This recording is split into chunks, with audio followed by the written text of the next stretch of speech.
abundante em todos os corações aqui, nessa noite. Amém? Glória a Deus. Peço que você abra a sua Bíblia na primeira carta de Paulo a Timóteo, capítulo de número 1. Glória a Deus. Vamos ler verso 12 ao verso 17. Do 12 ao 17. Estarei lendo aqui na versão NVI. Dou graças a Cristo Jesus, nosso Senhor, que me deu forças e me considerou fiel, designando-me para o ministério. A mim, que anteriormente fui blasfemo, perseguidor e insolente, mas alcancei misericórdia, porque o fiz por ignorância e na minha incredulidade. Contudo, a graça de Deus transbordou sobre mim com a fé e o amor que estão em Cristo Jesus. Esta afirmação é fiel e digna de toda aceitação. Cristo Jesus veio ao mundo para salvar os pecadores, dos quais eu sou o pior. Mas por isso mesmo alcancei misericórdia, para que em mim, o pior dos pecadores, Cristo Jesus demonstrasse toda a grandeza da sua paciência, usando-me como um exemplo para aqueles que nele haveriam de crer para a vida eterna. Ao Rei eterno, o Deus único, imortal e invisível, seja honra e glória para todos sempre. Amém. Eu convido a você mais uma vez a orar juntamente comigo. Senhor Deus, Tu és um Deus soberano sobre tudo e todas as coisas. Tu és um Deus bondoso, um Deus gracioso, um Deus de multiforme graça. Nós sabemos, nós somos testemunhas que o Senhor tem estado conosco. E isso é mais evidente ainda, Pai, em momentos de exposição da Tua santa e poderosa palavra. Momentos edificantes, momentos de cura pela Tua santa e poderosa palavra, de alimentação. E nós te pedimos, Senhor, em particular por esse momento, para que continues assim. A Tua graça, a Tua misericórdia, a Tua bênção não se aparte daqui. E que aqui só se ache a Tua vontade revelada, explicada e aplicada para todos nós. Eu te peço, nós te pedimos, em nome do Senhor Jesus Cristo. Amém. Amém. E graças a Deus.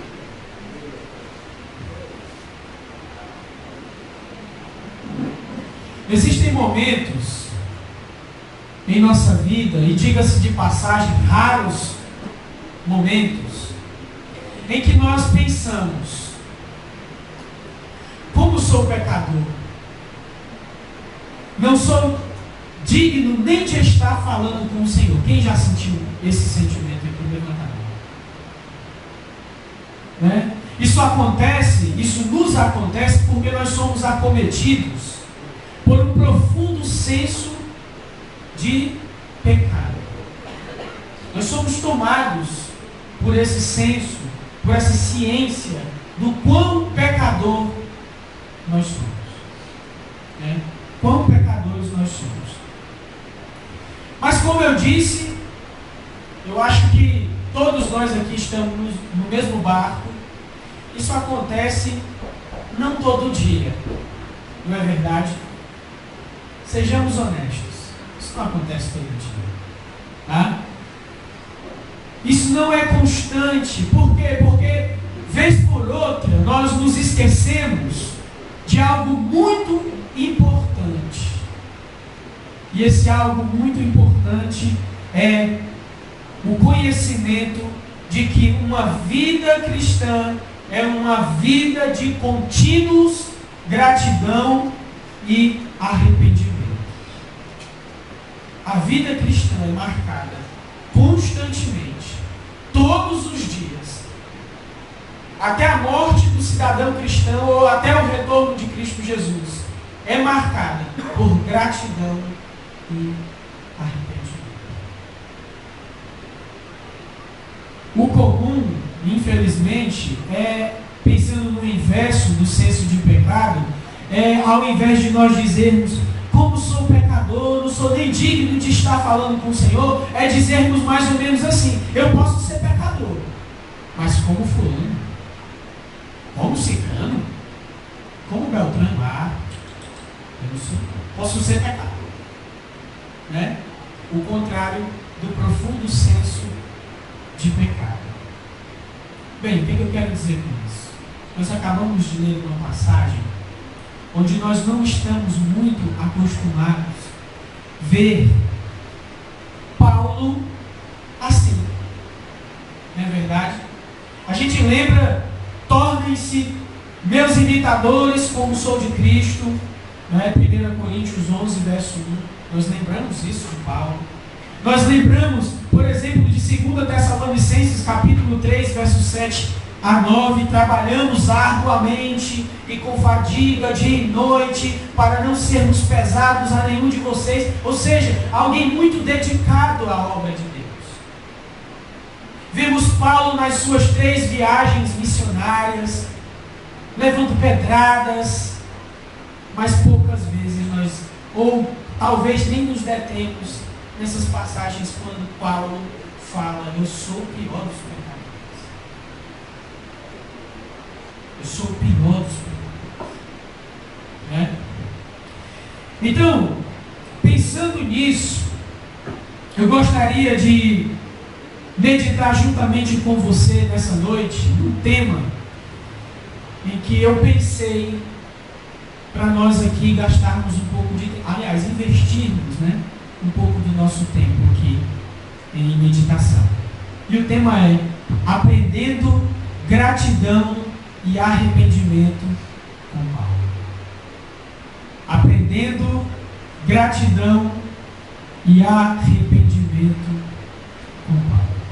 Antes de nós irmos para aqueles pontos onde nós falamos ponto 1, ponto 2, eu infelizmente tenho que fazer uma introdução. Eu sei que muita gente não gosta das minhas introduções, mas eu tenho que fazer, ok?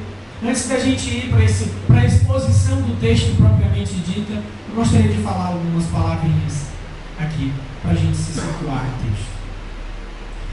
Bem, essas palavras que nós lemos aqui, verso 12 até o verso 17, elas ocorreram depois do apóstolo Paulo ter falado uma série de exortações reprobatórias.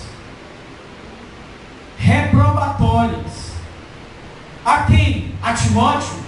Não.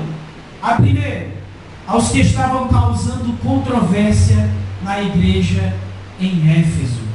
Onde está isso? Verso 3 a verso 6 desse capítulo 1.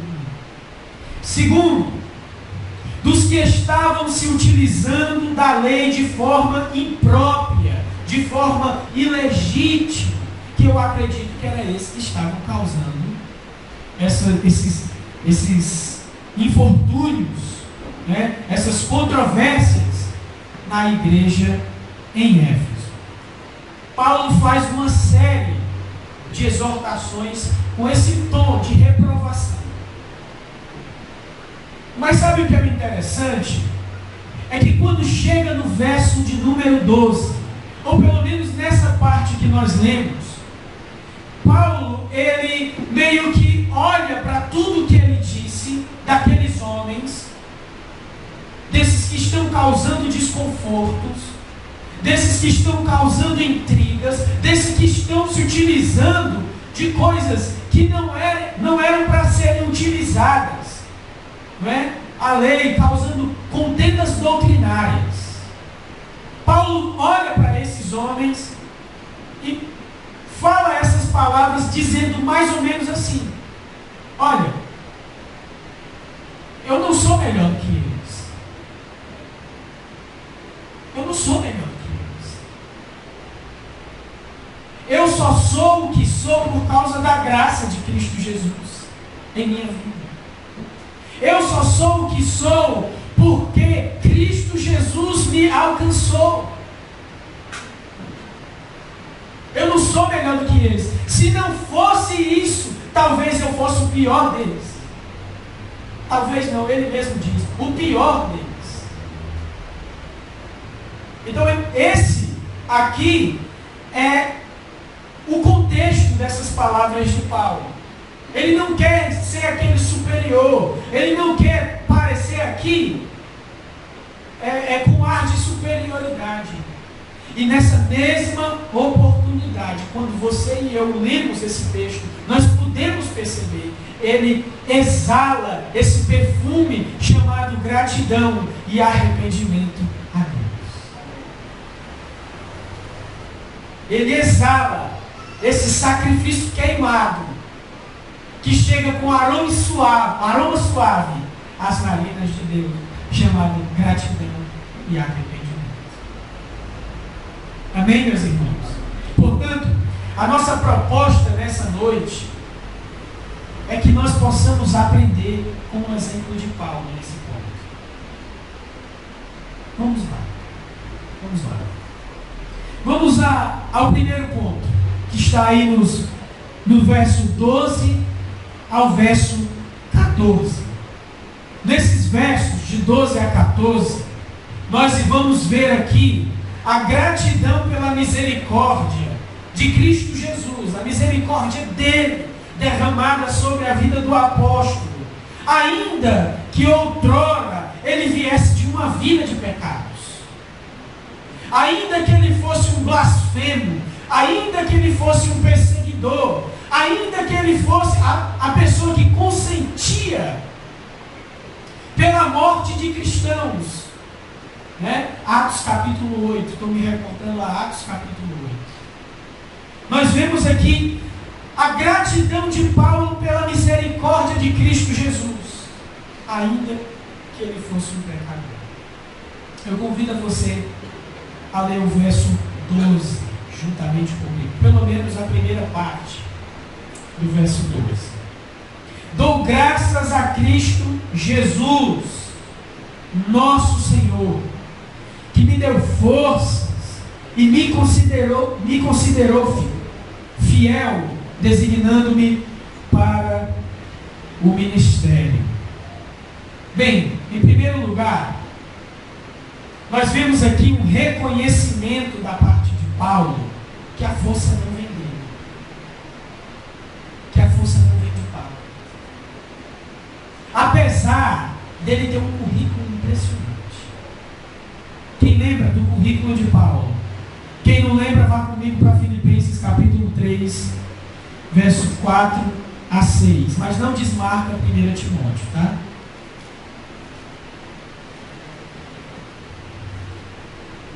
Filipenses 3, de 4 a 6. Olha só o currículo de Paulo. Quem achou, diz amém.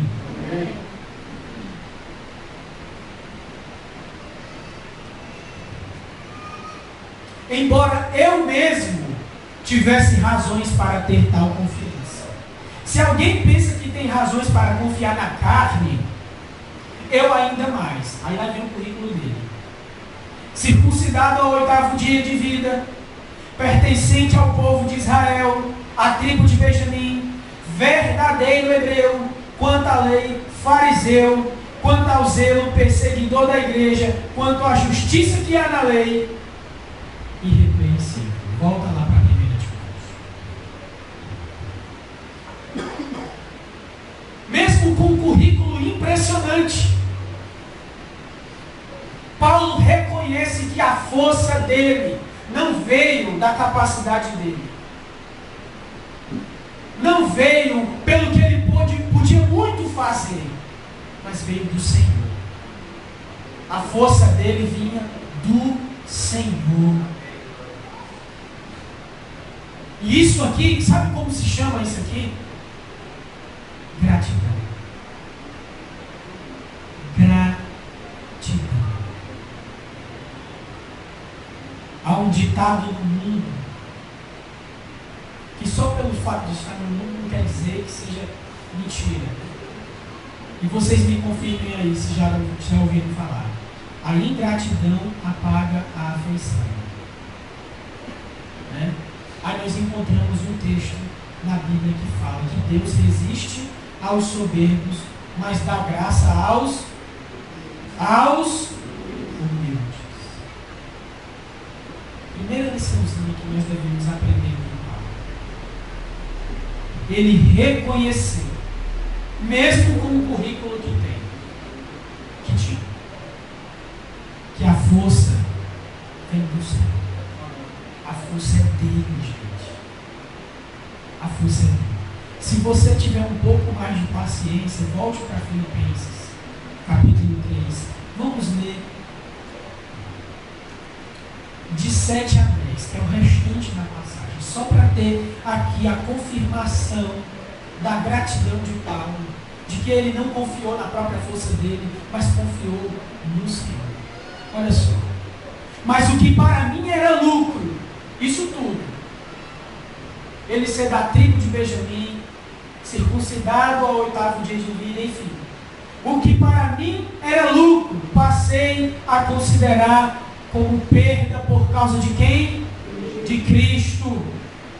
Mais do que isso, considero tudo como perda, comparado à suprema grandeza do conhecimento de Cristo Jesus, meu Senhor, por quem perdi todas as coisas. Eu as considero como esterco para poder ganhar Cristo e ser encontrado nele, não tendo a minha própria justiça que procede da lei, mas que vem mediante a fé em Cristo Jesus. A justiça que procede de Deus e se baseia na fé. Quero conhecer Cristo, o poder da sua ressurreição e a participação em seus sofrimentos, tornando-me como ele em sua morte, para que de alguma forma alcançar a ressurreição dentre os mortos. Amém. A força vem de onde? Do céu. Em segundo lugar, gostaria de meditar com você na ironia do ministério de liderança. Na ironia que há no ministério de liderança. Olha o verso 13. A mim que anteriormente fui blasfemo, perseguidor e insolente, mas alcancei misericórdia, porque eu fiz por ignorância e na minha incredulidade. Um pouco antes do verso 13 ele diz: e me considerou fiel, designando-me para o ministério. Olha só o que Deus faz. Olha só o que Deus faz. Pessoas imperfeitas, pessoas cheias de defeitos. Deus tira de lá, sabe, com sua graça, com sua misericórdia, encharcado de amor, vai lá e tira aquele camarada e traz para cá, para servir. Não vamos aplicar isso só no ministério de liderança, não. Em todos os ministérios. No ministério que você serve, no ministério que eu sirvo. Mas para os líderes eu gostaria de fazer aqui uma citação de um livro muito interessante. Esse livro, Eu Sou Chamado, é um livro sobre vocação ministerial. Olha o que é que o autor diz na página 22 do seu livro. Você entende? Preste atenção. Deus não é acidental em quem Ele chama ou no que Ele chama um homem a fazer. Ele não designa burocratas sobre sua igreja. ele designa homens de carne e osso, fábricas de erros estúpidos, como você e eu. Deus pega um homem comum, lapida seu caráter, dá-lhe graça, treina-o por meio de provações, enche-o de zelo e encurrala-o com suas circunstâncias. Depois você tem o pastor. Essa é a ironia do ministério. Né? Homens imperfeitos, cheios de defeitos, mas achados pela graça e pelo favor de Deus. Amém. Glória. Amém. No verso 14. Verso 14 diz assim: contudo, a graça de nosso Senhor transbordou sobre mim com a fé e o amor que estão em Cristo Jesus. A ideia aqui nesse verso 14 é a mesma ideia de Romanos capítulo 5, verso 20, que você sabe de cor e salteado que tem lá. Onde abundou o pecado, superabundou a graça. Paulo blasfemo, perseguidor, sabe? Insolente. Aí agora, esse achado pela graça de Deus, no ministério, servindo a Deus. Amém, meus irmãos? Mas ele começa lá no verso 12, reconhecendo que vem da força dele. Não.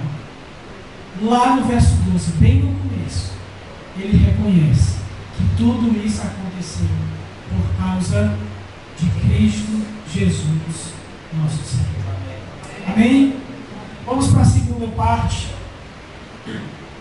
aqui da nossa pregação. Está falhando, né? No microfone não.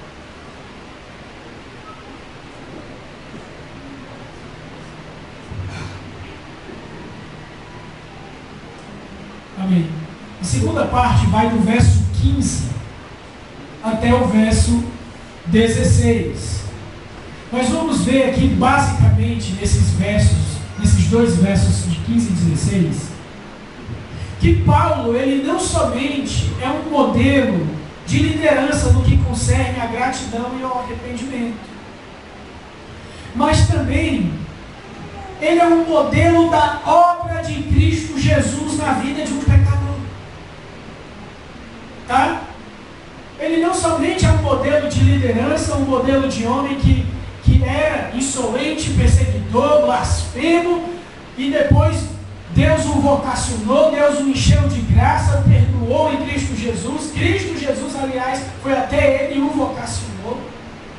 Não somente isso, mas ele é um modelo da obra de Cristo Jesus na vida de um pecador. Acompanhe comigo,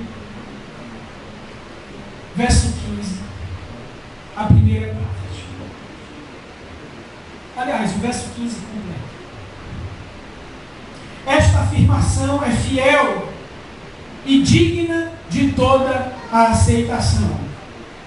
Cristo Jesus veio ao mundo para salvar os pecadores, dos quais eu sou o primeiro. Paulo usa o exemplo dele. Ele dá detalhes de sua vida para Timóteo, que Timóteo já sabia, obviamente. Mas ele faz isso em vista de mostrar o propósito de Cristo Jesus ter vindo ao mundo. Eu sei que tem muita gente que acha que Jesus veio ao mundo só para curar. Né? Eu sei que tem muita gente que acha que Jesus Cristo veio ao mundo só para realizar os desejos egoístas dessa pessoa que pensa assim. Mas sabe para quê? Principalmente, primordialmente, se Jesus Cristo não tivesse curado, não tivesse resolvido problemas pessoais de ninguém e tivesse feito só isso aqui, ele teria cumprido sua missão. Qual é a missão de Cristo? Por que ele veio ao mundo? Para salvar pecadores. Para salvar pecadores. Essa é a missão de Cristo Jesus. Salvar pecadores. Aí nós, todo mundo aqui juntos, estamos com Paulo nessa. Nós somos os piores. Cada um com a sua consciência e na mesa. Amém? Nós temos aqui em segundo lugar, nesse ponto 2, uma análise holística, ou seja, no todo da vida de Paulo. Não é? Paulo aqui na frase, nesse verso, ele não está preso só ao passado. Né? Se você ler aí novamente, se você reler, você vai perceber que é como se Paulo estivesse dizendo assim: eu sou o pior pecador que já existiu. E que vai existir o pior pecador. Quando você chega na segunda parte, que é no verso 16, ele fala, sou. Ele não fala, fui. Ele fala, sou. Está entendendo? Entenda a consciência de Paulo. Entenda o profundo sentimento de gratidão e de arrependimento evidentes aqui. Paulo, esse homem que pregou, esse homem que deu o pontapé inicial para que o Gereissati não estivesse aqui, para que o residencial existisse. Ele foi o apóstolo dos gentios. O homem que descreve uma visão que nenhum outro apóstolo teve, com a exceção de João. Esse homem aqui ainda manifesta arrependimento em sua vida. É ele que diz, gente. É ele que diz. Aí vai ter um momento apropriado para aplicações, mas de saída, que não é Flávio perto de Paulo. Não é nada. Perto do que Paulo fez. E a gente ouve esse Paulo dizer, sou o pior.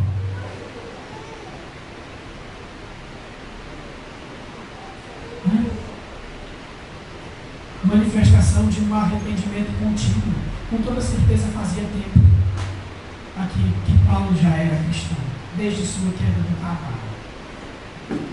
Né? E ele diz. Terceiro lugar. Como? Aí uma pergunta que eu faço para vocês, utilizando-me da parte B do verso 16. Pergunto a você. Como demonstrar a grandeza da sua graça, ou seja, da graça de Cristo? Aliás, a grandeza da sua paciência. Paciência de quem? De Cristo. Como demonstrar a grandeza da paciência de Cristo? A resposta ela já deve estar auto-evidente. Vivendo uma vida de gratidão e arrependimento. Reconhecendo, olhando para trás quem foi, quem eu fui, o que eu fiz, onde eu estou, por causa de quem? É por causa de Deus, não pela minha força. É assim que a gente demonstra a grandeza da paciência de Deus para conosco. Não é com a vida vivida de qualquer forma. Não é com a vida onde o momento em que vai se lembrar de Deus é lá quando vai se deitar e nem se lembra do que orou. Mas é uma vida de gratidão. Sabe como? Obrigado, Senhor. Primeira coisa que faz no dia. Obrigado, Senhor. Não é nem por estar vivo. Obrigado por ter me alcançado. Obrigado pela tua graça. Obrigado porque o Senhor não me deixou perecer. Obrigado pelo teu sangue vertido na cruz por mim. Obrigado por eu estar servindo, uma coisa que eu sempre gosto de dizer. Obrigado por eu estar servindo ao Senhor e não outros deuses, se é que existem. E arrependimento. demorar em se arrepender. Não deixar o tempo passar. Se arrepender. É assim que a gente demonstra a grandeza da paciência de Deus, de Cristo Jesus para conosco. É assim que Paulo fez. É assim que Paulo diz. Amém? Amém. Terceira e última parte aqui do nosso sermão. Verso 17. Quero ler com você. Ao Rei eterno, o Deus único, imortal e invisível, sejam honra e glória para todos sempre. Amém.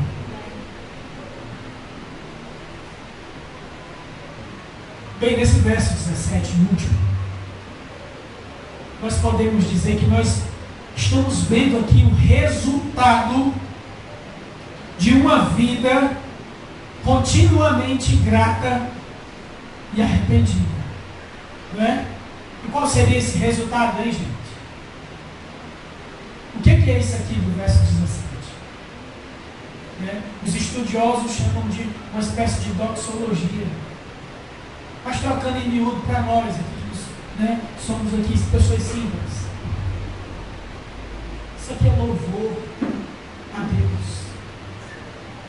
É louvor, gente. É honra dirigida a Ele. Isso aqui é o resultado de uma vida continuamente grata e arrependida. Louvor e honra, glória, majestade a Deus. Não é uma vida para mim, não é louvor, honra e glória para mim, não é uma vã glória, é glória a Deus. Amém. É aleluia, Ele é soberano, eu me curvo diante dEle, é uma vida assim, esse é o resultado. Esse é o resultado, não pode ser outro. Eu não posso ser continuamente grato, continuamente arrependido e levar uma facada no pescoço.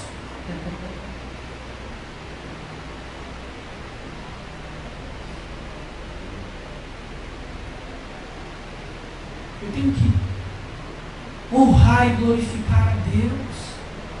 Essa é a maior manifestação da minha gratidão e do meu arrependimento. Amém? Glória a Deus. Portanto, meus irmãos, Paulo, como nós podemos perceber aqui, ele não se coloca como superior em relação àqueles pecadores dos quais ele vinha reprovando desde o verso 3 até o verso 11. Só para relembrar, os que estavam causando contenda no meio da igreja, os que estavam se utilizando de forma ilegítima da lei, ou seja, confusão doutrinária, Paulo vinha reprovando. Mas ele não se considera superior a esses. Ele não é superior. E a prova é que nós vimos, né, nas suas palavras, ele sendo grato a Jesus pela graça derramada sobre a vida dele. E o final do verso 17 acabamos de ver, ele dá toda a honra, todo o mérito, toda a glória a Deus que fez isso. Amém? Então, só para nós aqui encerrarmos com essa aplicação, irmos para a nossa casa com aquele negocinho aqui tinindo, latejando aqui na nossa mente, para ter o que pensar durante a semana. Primeiro, arrependimento e gratidão não se restringe ao dia do batismo. Tá? Não se restringe ao dia do batismo. Antes lá, eu sou pecador, obrigado, pronto, depois daí não tem mais. Não. É uma vida de arrependimento. É uma vida de gratidão. Eu não acho exagero dizer o que eu vou dizer, não. A sua respiração, ela tem que estar de uma forma agradecendo a Deus. batimento cardíaco, o ectoplasma da sua alma tem que estar de uma forma que glorifique a Deus, que honre a Ele, que seja grata a Ele e que esteja também em contínuo arrependimento. Gostou do ectoplasma? Amém. Pensemos nisso. Segundo, pensando no que foi falado sobre Paulo sendo blasfemo, perseguidor, e depois Deus, Jesus, foi lá e separou ele do ministério. Eu quero dizer uma palavrinha para você. Os nossos líderes também são homens comuns. Ok? Não pensem que são pessoas livres de problema financeiro. Eles. Aí a resposta. Problemas de casamento, problemas com filhos, são homens comuns, pessoas comuns. Sabe da citação do David Harbour? Fábrica de erros, que Deus foi lá com sua graça, tirou, limpou, encurralou e está aqui. Vamos pensar nisso, vamos orar mais pelos nossos líderes. Eu oro pelos meus líderes aqui no G7. Ore também. Amém? Terceiro e último. Se porventura, você olha para alguém que está numa situação de terrível pecado, olha com aquele ar de superioridade, cara, nariz empinado, lembre-se de Paulo. Lembre-se de Paulo aqui. Ele terminou de falar dos caras lá que estavam causando maior contenda na igreja de Éfeso. E ele reprovou eles. Mas, olha, se não fosse a graça de Deus, eu não ia mudar. Para começo de história, Jesus me salvou e eu sou o pior de todos. Para você que olha com um olhar de superioridade para alguém que se encontra em situações difíceis aí, envolvendo pecados, tenha misericórdia. Vá lá, converse. Não passe a mão na cabeça, faça como Paulo, reprove a atitude dessas pessoas. Mas vá lá e converse, se coloque no lugar. Reconheça que se não for a graça de Deus na tua vida, tu seria pior que ele. Charles Spurgeon, peguei do Aldaíus, disse o seguinte: não tenha raiva de quem fala mal de você, porque você sabe que é bem menos do que a verdade. Se coloque no lugar dos outros. Tá? Lembre-se, todos nós aqui, começar em mim, começar por mim. Peguemos aqui esse exemplo de Paulo. Amém? Amém. Que Deus